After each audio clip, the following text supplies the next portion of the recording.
3, 2, 1, 0.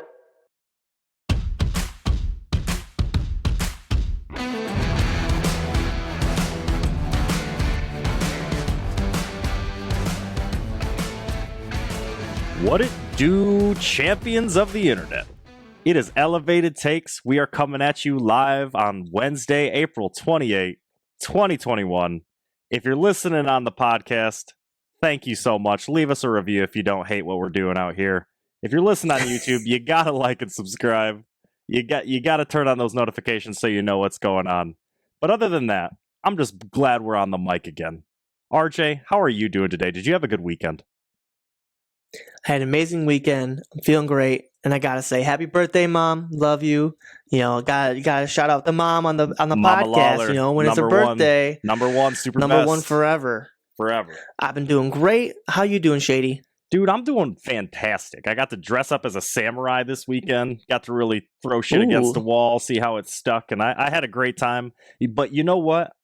All weekend long, I was just brewing on a bunch of shit. A lot of elevated takes I wanted to bring to the people this week. Dope. Dude, that's all I wanted All to right, do. well, listen, ladies and gentlemen. This is Elevated Takes, the podcast, okay? We go over some hot shit, then we each give you our elevated take, and then we give you a nice, juicy segment to end it all off. You know how it is. So, Shady, what's your hot shit this week? Please enlighten the folks. Boy, I got surface of the sun hot shit for you today. You ready for it? All right. I'm ready. So I'm going to hit you with some news from the NBA that's coming out pretty rapidly here. John Wall, for those of you who don't know, point guard, shooting guard for the Houston Rockets, was killing it at Washington for a long time next to Bradley Beal. Also an absolute stud at Kentucky for Mr. Calipari. Yeah. The dude is unfortunately out with a hamstring injury, probably for the rest of the year. Pretty much shit on everything that the Rockets were trying to do, which is unfortunate. But the Rockets were pretty much shit in the bed all year anyway. Their head coach, Steven Silas, was like crying after, what was it, like a 30-game losing streak? I think it was up to like 27 or something like that. The Rockets were awful all year, and, you know, they really wanted John Wall to be their future after, you know, everything that's going on, and it just doesn't look like he's going to be it. He can't stay healthy. He's barely been healthy all year, and him being out really changes that. Well, we'll see. You know, I mean, maybe he just broke that hammy being fucking Atlas with the weight of the world on his back out there. You never know. Especially with a stud like Christian Wood, who had gotten hurt for the majority of the year. You know, someone who the Detroit Pistons, you know, basically just there's their real star. Yeah, exactly. Christian Wood's going to be a baller. But yeah, so 100%. Anyway, hot shit. John Wall, probably out for the rest of the season. It's not like they were going to make the playoffs anyway, but it is still sad to see. Now, numero dos, hot shit for today. Kansas City's Sean Culkin is the NFL's first player, wait for it, team, wait for it, Waiting. to convert his entire salary. 100% of this dude's funds will be going to Bitcoin moving forward. Oh, he is buying Bitcoin. He's going to be so rich. Yeah, well, hey man, we'll see what with his. I don't know what his salary is off the topsies here, but like if he's making, you know, less than 10 million, that's probably like what he's got. I don't know. He's making like 50 Bitcoins a year. He's making like something like that. Although, mind you, like Bitcoin is what, around like 70K per coin right now. Something fucking insane. Goes up, goes down, but it, you know, I wouldn't be surprised if this is like the start of a new trend. Now, 100% of your salary, that's kind of crazy. It's nutty. But it's not, I mean, it's always a smart financial decision to invest. Now, Bitcoin, it's a risky investment, but it's worked out for people in the past. I mean, it's only gone up since 2010. No, you're 100% right. And in all fairness, though, I will tell you that there are probably a lot of retired NBA and NFL players who would heavily disagree with you on that always invest sentiment. But either way, that's what I got to the table today. What is the hottest shit for Mr. RJ this week? Well, this is what I got for the fine ladies and gentlemen. The Soccer Super League that we hinted at is basically dead. It is just done. All of basically Europe was just like, this will not happen. All you're going to do is ruin our teams. And all the people who don't like the major 6 teams that we talked about, they're not going to do it. Yeah, no one likes it. And the major teams all pulled out. Once Chelsea pulled out, yeah, they weren't the first. But once Chelsea pulled out, that's when it was all like, maybe this isn't the best thing in the world.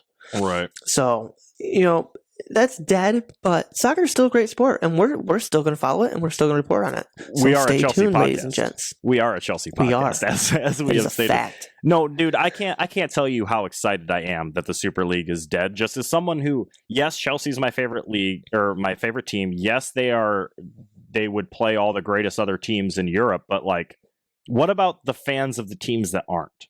You know what I mean? What about the fans of everybody, other teams who like need to pull the upsets? It's like they're losing the 16 seed beating the 1 seed in the NCAA tournament. Yep. You know what I mean? Like that's just dead. No, I completely get that. Yeah. I just thought it would have been interesting if you had like a Super League and then you kind of had like the Super League kind of being like the NBA, and then you had like the G League, which feeds the NBA. I thought that would have been cool, but it doesn't seem to really work for soccer, and it doesn't seem like anyone is interested in that for soccer. So, on to my next hot shit. It's basically the UFC. UFC 261 was actually pretty dope. It was many cool things came out of this. It was the first real crowd. Since COVID really started. People everywhere, and the implications of that, I'm not going to get into it because I'm not a doctor and I don't know, but I can tell you it was awesome watching a fight with people in the stands, with crowds, with reactions. Now, Usman knocked out Masvidal. I can never say his name. Masvidal. There you go. And it was... the reactions that came all over the internet was amazing and just really felt like sports are back, baby. That's what it felt like. And then prayers to Chris Weisman. His leg snap was nasty. It is top 5. I mean, like, basically him and Washington Redskins quarterbacks. Alex Smith. They have the worst leg. Yeah. Well, and who was the old guy who got it done too? He had his leg snapped a long time ago, and he was a Redskins quarterback too. Yeah, I'm not sure.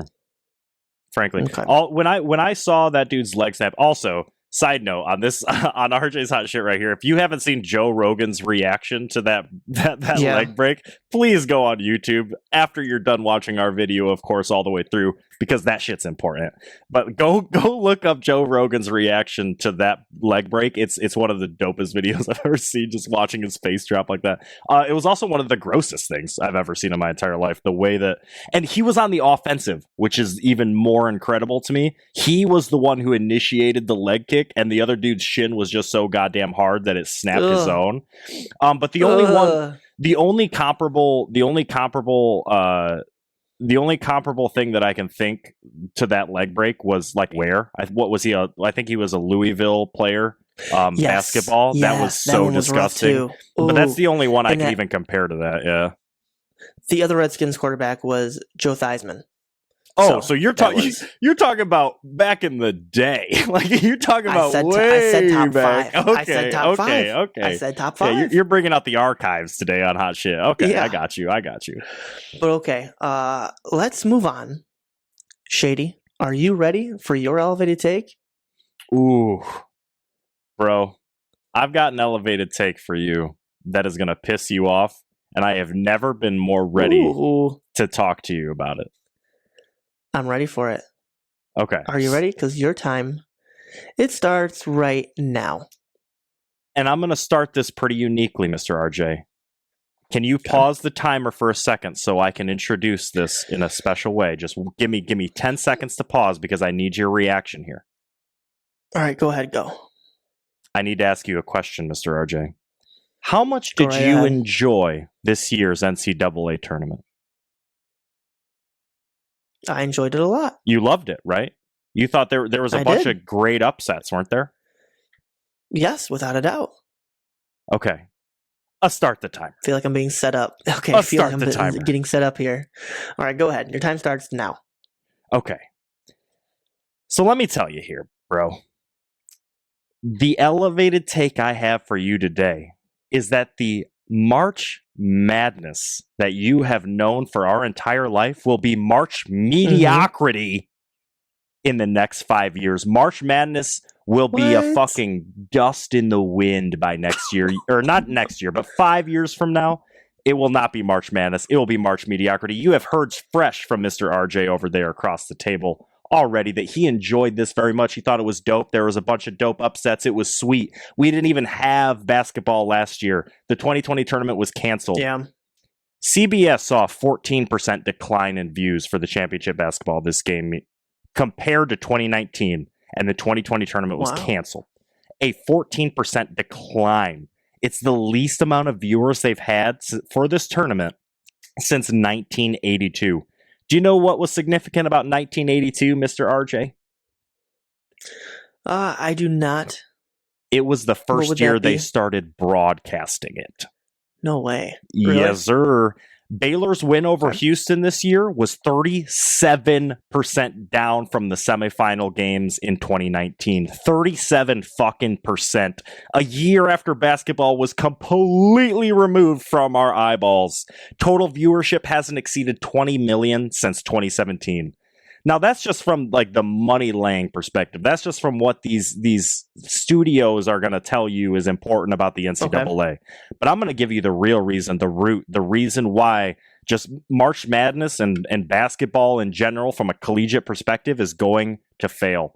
Because players are already boycotting the NCAA completely based off the fact that they own all of the rights to these kids' lives, their likeness, their face, their names. They can't sell jerseys. They can't make money. They can't get shoes.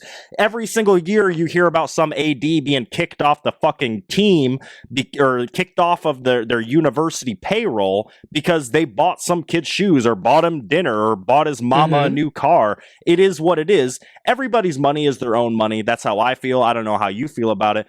But if my face was being sold for millions and millions of dollars at the Dukes, the Kentuckys, the MSUs, the Michigans, all these great schools, and I wasn't seeing a dime, how pissed off would you be? Okay? How pissed off would you be if everything about you was being fucking taken from you? Hashtag not NCAA property. At the end of the day, look at LaMelo Ball. They're taking alternative routes. They're going to take alternative routes until the NCAA fixes it, and I don't think they will. LaMelo should have been the rookie of the year this year if he didn't get hurt over Anthony Edwards and the Wolves. 10.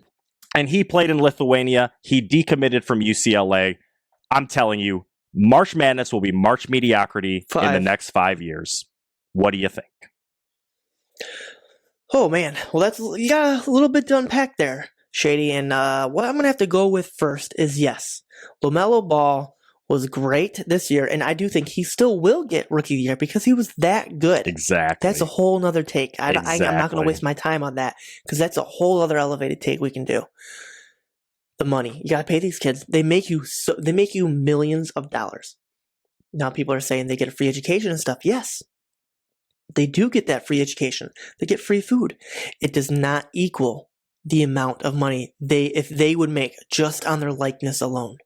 Let's just do just on jersey sales, it wouldn't be what they make. Like you could do stadium, you got your stadium revenue, people watching on TV, it doesn't come close. The one part where I'm going to trip you up here, okay, is Baylor versus Houston. Look, man, I watched just about every game. I didn't watch that game. I had zero interest in Houston. I didn't think they were a good team. They weren't a fun team to watch. Baylor was a good team to watch. I knew it was going to be a blowout before the game even started. I won a lot of money on that game because it was pretty obvious. So when it comes to the ratings, I also don't think Gonzaga's a fiercely loyal fan base. I feel like a strong Gonzaga fan could have just not watched the game. Baylor doesn't have a huge fan base either. So if it was like an MSU or a Duke, those ratings would have been boosted up. So I just think this was a down year and it's going to bounce back. So as much as you made some very valid points, deep down in my heart, man, I can't let March Madness go. It's got to stay. I love it. I love March Madness. I love that about you, Mr. RJ. But I've just got to be honest with you, man. The numbers are telling me March Mediocrity is coming. Okay, even if it is the big teams, those big teams have been playing since 2017, and they haven't seen over 20 million viewers since that year, and it's been 4 years, my friend.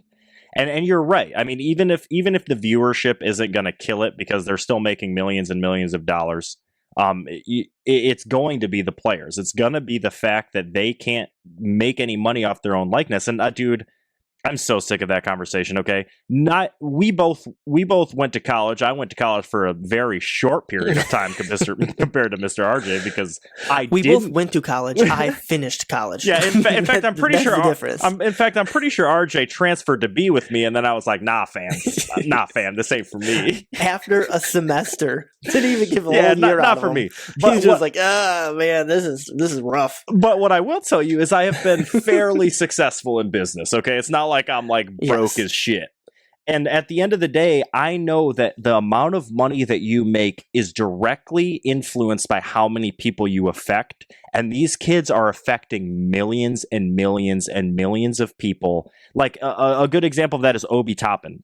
Personally, I don't think Obi Toppin should have been a lottery pick. I don't think that he at the end of the day, did he have the stuff to make it as an NBA superstar, which is what I think a lottery pick should be? No.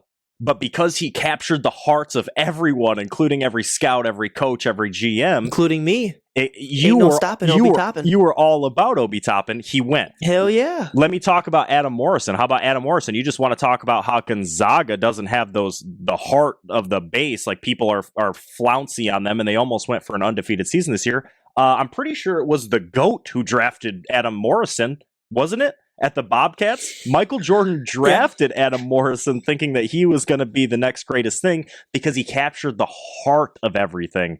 And heart doesn't do dick for progress. So you've got him. They have such a big influence. They sell jerseys no matter what. They've got to see something, and players are even starting to boycott that at the beginning of the tournament this year. Like I said, hashtag not NCAA property. Like, they're not. And until that changes, which I don't think the NCAA will, the viewership is going to slowly decline until the tournament's just a bunch of scrubs beating each other up over some tin. And that's really just how I feel about it. You know, you made some very good points. I'll give you one extra point, just a little cherry on top of my man. Your Sunday, and then we'll move on to my take. But this year, going into 2021 to 2022 season, is the first time ever a top 10 recruit to go from a high school senior to what would be a college freshman has chosen to go to the NBA G League over the NCAA. So he chose to get paid a smaller amount of money and less camera time to go with actual coaches affiliated with actual NBA teams and trainers rather than Duke.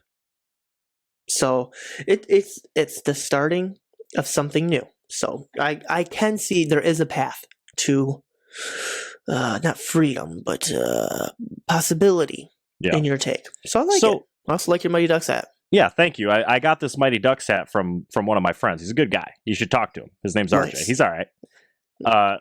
So enough about March Mediocrity, which is definitely going to happen. I think we can all agree March Madness is almost over. It sucks, but it is what it is. I think everybody watching, 100,000% of you is going to agree with me. I think I already know that. RJ, what fire are you bringing to the table today? You've got 3 minutes. You ready? I'm ready. All right. Well, your time starts now. I'm going to start my take by saying, Shady, you are going to want to interrupt. You're going to want to jump in. Trust me, just don't, because it's going to take me a while to get through this, and it's going to be even better at the end if you don't, okay? So, here we go. Steph Curry has changed the game more than LeBron ever has, and Steph Curry should be the NBA's cash cow, and here's why. The biggest reason, Steph Curry doesn't have to go from team and then to another team, and then back to his original team, and then to LA. No, Steph Curry stayed where he was drafted. He was drafted 7th overall in 2009, okay? Him staying with that team for all 12 years of his career so far, which is still young. Like, he still has years in him, okay? Him staying with one franchise has let that franchise build around him. They can put actual pieces instead of selling out their future to keep their megastar and then be absolute dog water for the next 5 years. They can be good for a very long time. Now, in 12 years, he has completely changed the way the game is played. And it's for the better, and it's going to be the future. The three ball has become an art form. It is beautiful, and it has changed the way players play the game. Steve Kerr, Steph Curry's coach, is the all-time leader in three-point percentage, and he was considered a role player on his team behind MJ and Scottie Pippen. Now, in today's NBA, a three-point specialist can be an all-star and the star of the team, and I believe the star of the NBA. LeBron has not changed the game. Oh wait, maybe I guess he has. If you want to say he's wussified the game, the flopping in the NBA has gotten so much worse since LeBron has stepped on the floor. It is so hard to watch the game when someone breathes in your ear and you go, "Oh God, no, man, get out of here." LeBron is a flopping artist, but I'm not talking about LeBron. I'm sorry, I'm trying to breathe. LeBron is an amazing athlete. I'm not going to take that away from him. I'm also going to say he's a top 5 player of all time. But I truly believe he is an athletic freak. And no matter what sport he would have played as a child, he probably would have been a top 10 player in that sport. He could have been an NFL player. He could have been a football player. That's NFL. He could have been a baseball player. He could have been a soccer player. He was going to be an amazing player. 30. Steph Curry has changed the game in an enjoyable way. And the long-range three is fun to watch, and it is now a wrinkle that defenses have to change. So not only has he changed the offensive game, all defenses have changed. Zones have changed, man-to-man has changed, switching changes, because now the dude will just spot up. You can't go underneath the pick at all, ever. I'm going to end it with some stats coming up real quick. Steph has shot .434 percentage, which is third all-time. No, which is he's shot .434 percentage from three, which is 7th in NBA history. Shady's being very lenient with the time right now. He's in the second most made threes in history, only behind Ray Allen. He's a 2-time MVP and number 1 player kids model their game after. Go ahead. All right. It's a lot to process there, Mr. RJ. I know it. Gave me a bone last week when I extended on telling the people why refs sucked some major dick. So I was very lenient on that take because it is one that I'm going to fucking rip apart. Are you kidding me? Go ahead and try. Are you telling me that LeBron... I'm pretty sure at one point during your soliloquy, you said that LeBron James didn't change the game as much as Steph Curry. Okay, you were right. Correct. Okay, the Warriors, they need to work around. They have the cap room that they don't have to get rid of their superstar. They lost their superstar in Kevin Durant when he was like, fuck this music, I'm going over to Brooklyn. Are you kidding me? LeBron James didn't change the game? People didn't do what you were saying changed the game until LeBron did what he did to Cleveland because he had a GM that was completely incompetent and needed to win a fucking ring to even be compared to the likes of Michael Jordan because they were giving him scrubs year in and year out. You give Steph Curry a team of scrubs and you get a year like you get today. You get a year where they're barely even competing for the playoff. LeBron took that team to the finals. He took a bunch of kids who were off the street. I swear to God, Dan Gilbert that year was just finding dudes at the local Chick-fil-A and saying, "Hey, do you pray every Sunday? Welcome to the squad." This is one of the most insane takes I've ever heard in my entire life. No way. Did Steph Curry change the game? 100%. But the game changed alongside of him because athletes were increasing, because AAU became more competent. Kids, like we were just talking about with kids going overseas, they were getting better coaching, becoming more athletic. You know it. You've seen kids in high school nowadays. I was tall in high school. I'm 6'3". Now I'm short. Kids are coming out of there like 6'7", 6'8" minimum as an athlete in high school. So the pick and roll game is what picked up, and Steph was the best player to manipulate it because it took a while for people to start realizing, oh, we've either got to switch or we got to get over these screens as hard as fucking possible so that he's not launching shit from 40 feet away.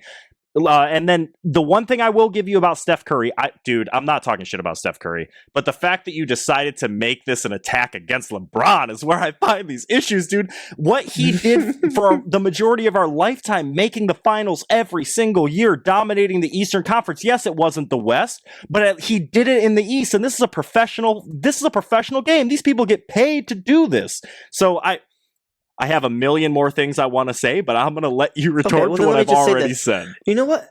Oh, you know what? Hey, maybe you are right. Let me.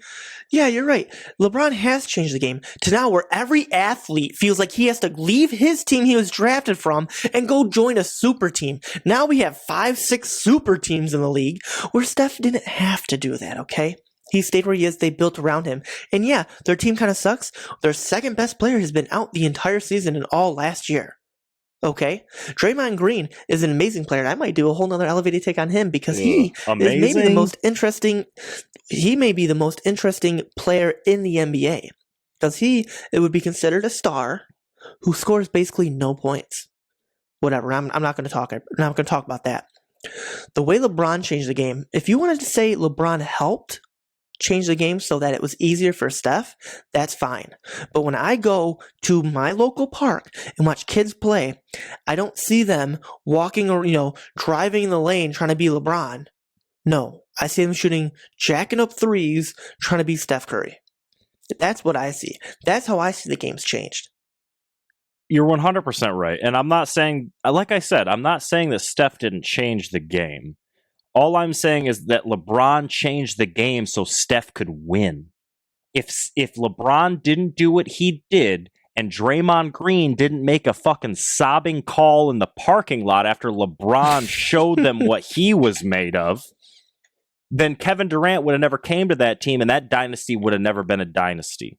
They didn't build around him. Kevin Durant came and said, hey, I could fit into this and I could make this team unstoppable because he's an all-around player. LeBron's an all-around player. Kobe was an all-around player. MJ's an all-around player. Magic Johnson was an all-around player. Larry Bird was an all-around player.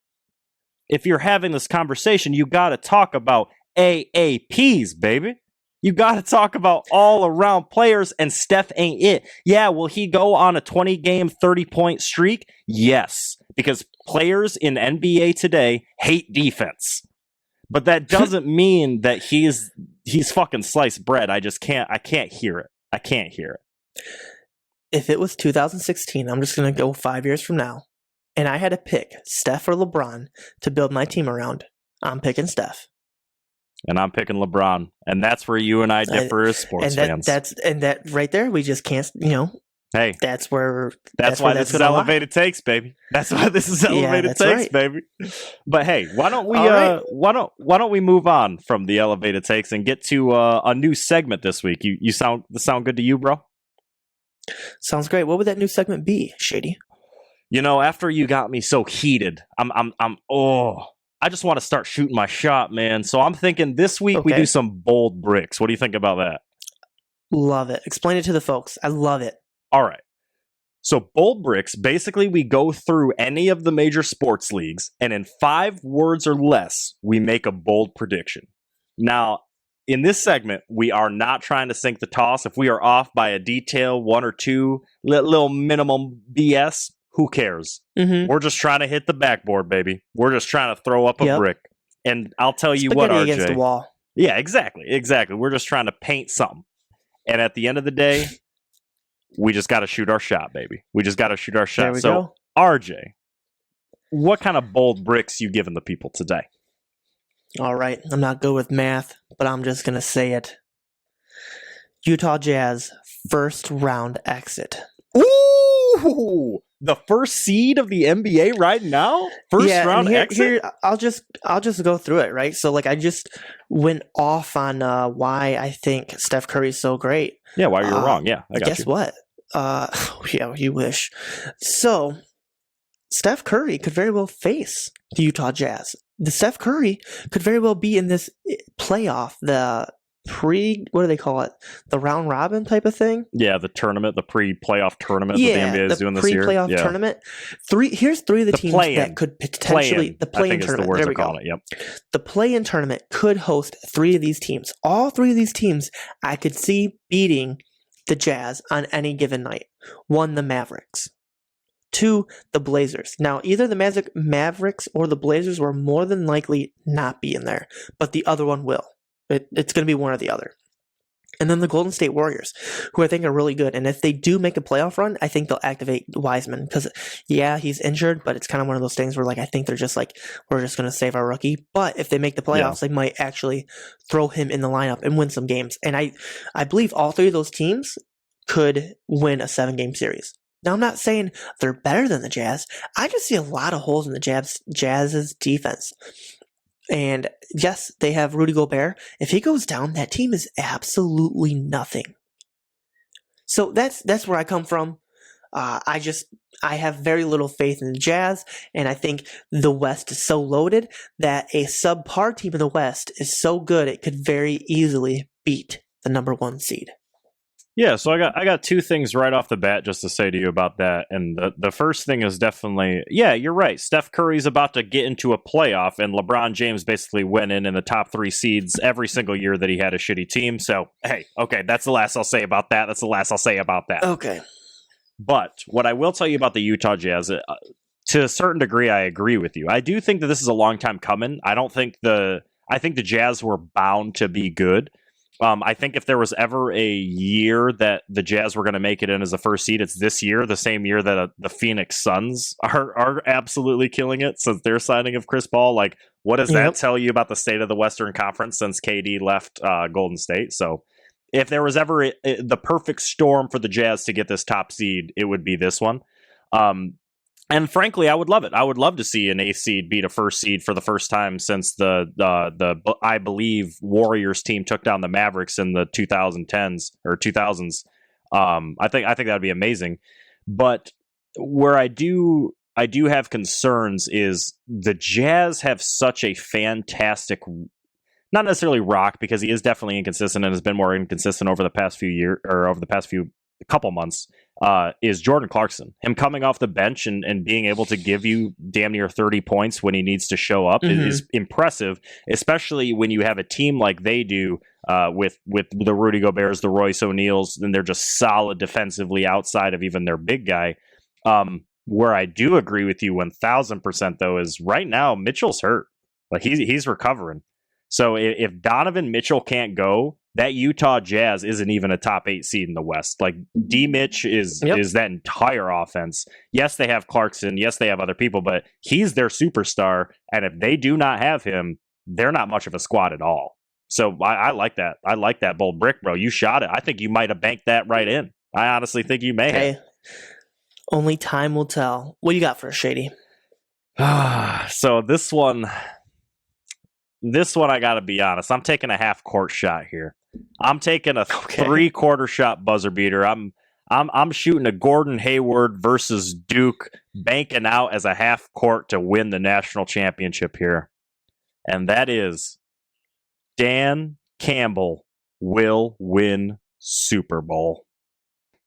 The head. Don't laugh, okay? Don't laugh. Do we need to redo this take? Are you going to pick a real take?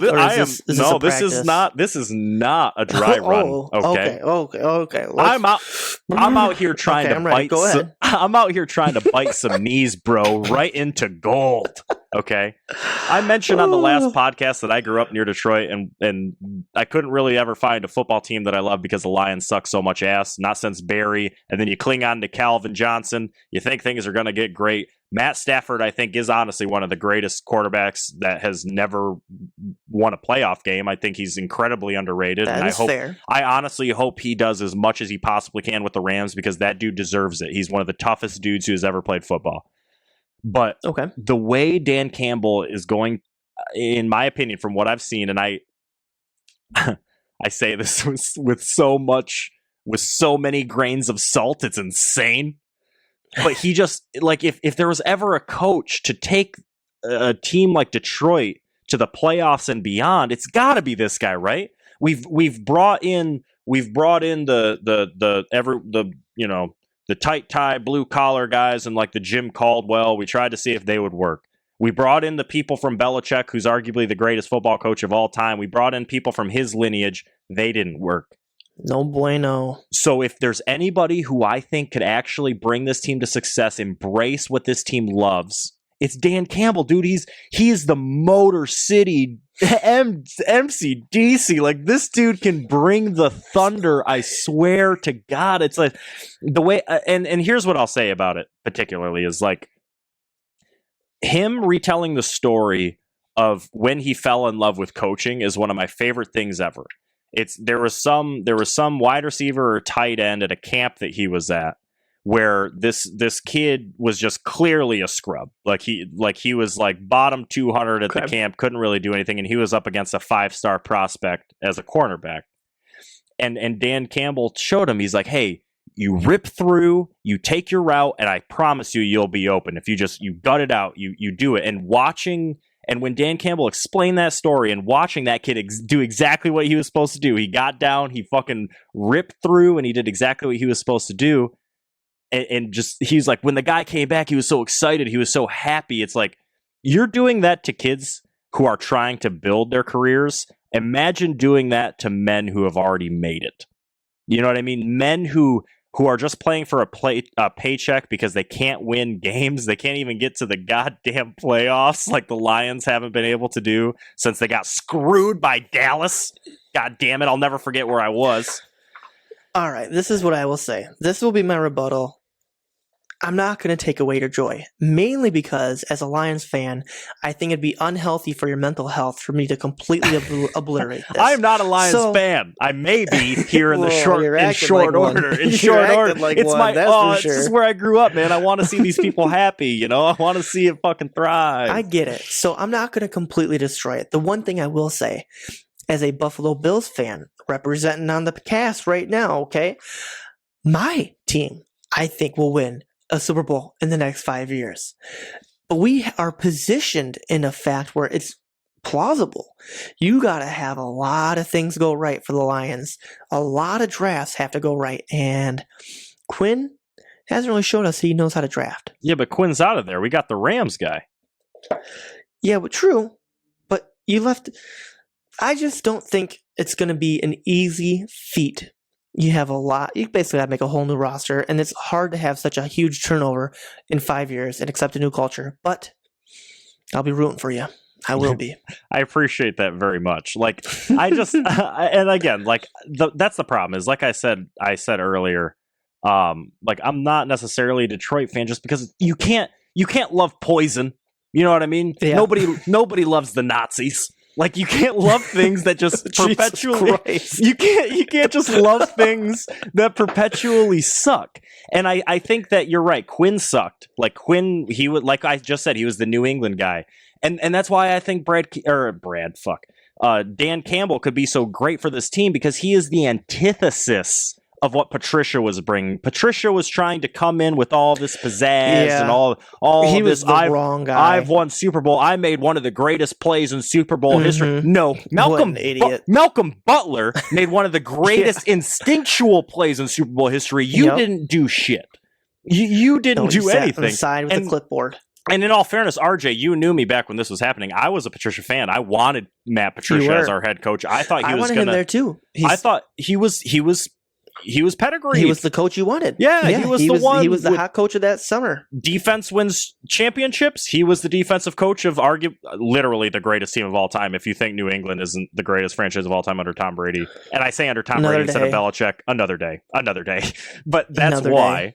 And I just think that Dan Campbell does what every coach has never done, and that's embrace what those players need and what this environment requires. Because, like I said, like, you don't get the billionaires out here. You don't get the guys who are trying to build their brand out here. You get the guys who are trying to, like, build a foundation and build, like, grit and hard work. And I think he's the best man for the job.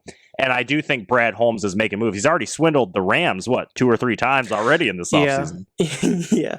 Well, I will give you this. It is possible. And ladies and gentlemen, you get to see my Bold Brick in just a couple of weeks, and you only have to wait a short 5 years for a Shady elevated for a Shady's Bold Brick. Fair enough. So the Bills are in a bit better we're here. spot. A bit. We'll see. We'll see how it goes, ladies and see. gents. But I believe that's going to be it for today, Shady. What do you think? Nah, man, I think it's good. Everybody, listening in, if you're listening in, like I said at the beginning, if you're listening in on the podcast, please leave a review. Let us know what you think. We love to hear what the people have to say. If you're watching us on YouTube, like, subscribe, hit those notifications so that you know when we're setting up new stuff. Exactly. RJ, you got anything else to tell the people before we close? Yeah, go to elevatedtakes.com and vote for whose take do you think was more elevated. What's different? What stuck out? What's something you wouldn't hear on ESPN? Click that one. Okay, ladies and gents. Hit us at the socials. Check out our Twitter at elevatedtakes.com. And then just, like and subscribe. Exactly. That's all I got. If you make it to the podcast, and like I said last time, if things aren't going great, life is dark. Life is kind of shitty right now. Things are getting better as people are, starting to get vaccinated. We're able to go outside. We don't have to mask up like, we're in Chernobyl. But as things just play out, if you're on the website, you need somebody to talk to, hit us up. We're always there. Love to have any sort of conversation. And thank you guys for joining this week. Just love to talk to the people. So love it. All right. Well, I think we had a good night, RJ. I think that's it. All right. Thanks. That's it. Until next time. See y'all.